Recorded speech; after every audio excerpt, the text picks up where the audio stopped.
Esse é o canal contando histórias de filmes em séries, e hoje eu vou te contar a história do filme Maya, uma jornada sensível sobre amizade, coragem e descobertas. A história de Maya começa na Índia, em meio a um calor quase dourado e a vastidão de uma selva viva, onde a natureza respira como se tivesse alma. É para lá que viaja Terry Bowen, um garoto americano de olhar curioso, que chega ao outro lado do mundo para finalmente conhecer o pai que nunca teve presente. Ele não sabe muito o que esperar, apenas guarda no peito a esperança de que, depois de tantos anos de distância, esse reencontro possa consertar algo dentro dele. Mas logo na chegada, Terry descobre que as coisas não seriam tão simples. Seu pai, Hugh Bowen, é um homem marcado por cicatrizes invisíveis. Vive isolado, amargurado, sustentando a fama de caçador e sobrevivente, mas escondendo por trás dela uma tristeza antiga. Quando o garoto tenta se aproximar, o homem responde com frieza. O convívio se torna tenso, as palavras são poucas e o silêncio entre eles pesa mais do que qualquer coisa. Terry tenta entender aquele pai que parece rejeitá-lo, mas tudo o que encontra é uma parede. Um dia, depois de uma discussão mais dura, ele simplesmente decide ir embora. Fugir. Sozinho. Sem saber para onde ir, Terry entra na selva indiana. Um lugar tão belo quanto implacável, onde cada som pode ser um aviso e cada movimento pode esconder um perigo. Ele anda por horas, até que o destino coloca diante de um novo caminho e de um novo amigo. É nesse momento que ele conhece Raji, um garoto indiano de sua idade, de sorriso tímido e olhar determinado. Raji está em uma missão importante: levar um filhote de elefante branco até um templo sagrado, onde o animal será oferecido aos deuses. Esse pequeno elefante é o filho da grande Maya, uma elefanta adulta, sábia e protetora, considerada por muitos um símbolo espiritual. A princípio, Terry e Raji mal conseguem se entender. Vêm de mundos completamente diferentes. Um é estrangeiro, sem rumo. O outro é devoto e comprometido com uma tradição que o americano não compreende. Mas a selva exige companheirismo, e logo os dois percebem que só conseguirão seguir em frente se confiarem um no outro.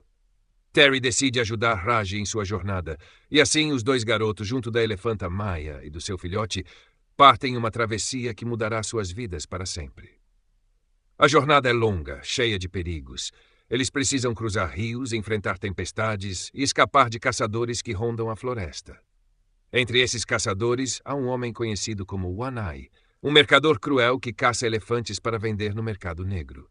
Ao descobrir que os meninos viajam com um elefante branco, animal sagrado e raríssimo, ele passa a persegui-los sem descanso. Enquanto fogem, a amizade entre Terry e Raji começa a florescer. Raji ensina ao novo amigo respeito pelos animais, pelas crenças e pelos espíritos da floresta. Terry, por sua vez, mostra a Raji o valor da curiosidade e da coragem diante do desconhecido. E assim, passo a passo, eles aprendem a se comunicar, às vezes sem palavras, compartilhando o medo, a fome, o riso e a esperança. A selva, antes ameaçadora, começa a parecer viva e acolhedora. Maya, a elefanta, torna-se uma espécie de guia e protetora. Ela sente o perigo antes que ele chegue e, em muitos momentos, salva os garotos de ataques de tigres e armadilhas humanas. Sua presença é calma, quase maternal. É como se ela soubesse que aqueles meninos, ainda em formação, carregavam algo puro que precisava ser preservado. Mas a paz nunca dura muito. One Eye continua na cola deles e a tensão cresce a cada dia. Em uma das cenas mais marcantes, os garotos são obrigados a atravessar um rio turbulento. A correnteza arrasta o filhote e Maya, desesperada, entra na água para salvá-lo. Terry e Raji tentam ajudar, e ali, entre gritos e ondas, a lealdade entre eles se consolida de vez. A jornada segue, mais difícil, mais pesada. A fome aperta, o medo se torna rotina, e o templo ainda está longe. Mas no fundo, a viagem já deixou de ser apenas sobre levar um elefante. Ela se transformou numa busca por pertencimento, uma travessia interna. Terry começa a mudar. Aquele garoto rebelde e perdido passa a compreender o que significa responsabilidade, fé e amizade verdadeira. E sem perceber, ele começa também a entender o próprio pai, um homem que talvez também tivesse se perdido de si mesmo há muito tempo. Quando o grupo finalmente se aproxima do templo, o perigo atinge o auge. One Eye e seus homens o cercam. Há uma luta, uma perseguição pela floresta. Raji é ferido e Maya, a elefanta, enfrenta o vilão de frente, em um momento de pura força e coragem. Ela protege os meninos até o fim, garantindo que eles possam cumprir a promessa.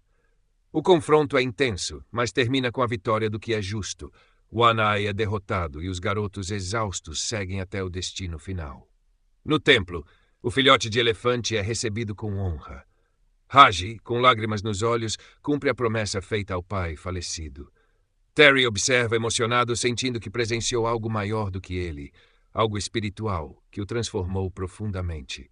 Pouco tempo depois, ele reencontra o pai. Dessa vez, o encontro é diferente. Hugo olha para o filho com outros olhos. Vê ali não mais um menino perdido, mas alguém que sobreviveu à selva, que enfrentou o medo, que aprendeu o valor da compaixão. O silêncio entre os dois não é mais de distância, mas de entendimento. Eles não precisam dizer muito. O olhar basta. No fim, a história de Maya não é apenas sobre a selva ou os elefantes. É sobre as pontes que se constroem entre pessoas de mundos diferentes. Sobre como o medo pode se transformar em amizade e como a dor pode dar lugar ao amor. É sobre crescer, não no corpo, mas na alma. Quando a jornada termina, Terry não é mais o mesmo garoto que chegou à Índia cheio de expectativas. Ele retorna mais calmo, mais sábio, carregando dentro de si as lições de Haji, de Maya e da própria floresta. E mesmo quando o filme chega ao fim, fica a sensação de que aquela amizade e aquela travessia nunca se perderão no tempo. Porque algumas histórias são assim. Não acabam, apenas ecoam. Maya é uma dessas histórias. Uma fábula sobre coragem, fé e reconciliação. Um lembrete de que, às vezes, para encontrar o caminho de volta para casa, é preciso primeiro se perder e ouvir, no coração da selva, o chamado silencioso daquilo que nos torna humanos.